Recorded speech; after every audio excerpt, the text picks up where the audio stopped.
Welcome. In this video, I'll show you how to see who follows you on Snapchat. Right? If you find this video helpful, please leave a like and subscribe to the channel for more such tutorials. The first step, go ahead and tap on your Bitmoji right here or your story.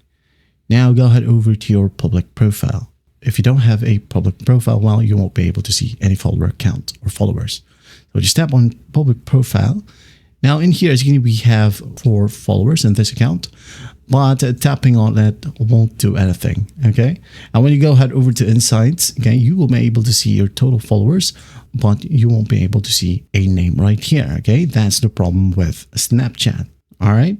You can't get a full list of followers, but you can see who views your public stories or check your audience insight, just like right here, okay? Now, most of your followers are your friends. So go ahead and check your friends list right here, all right? As most of your followers are likely your friends. You could also check your stories, okay? Tap on your story, swipe up.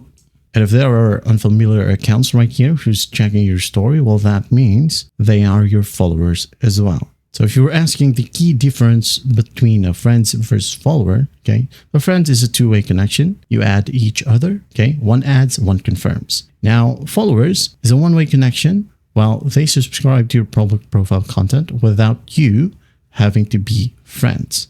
And hopefully, Snapchat adds this feature, okay, in the feature as we have this one in Facebook. So when you go to your Facebook profile, you will be able to see the list of your followers, okay? But that's just basically it. I hope this video helps and I'll see you in the next one.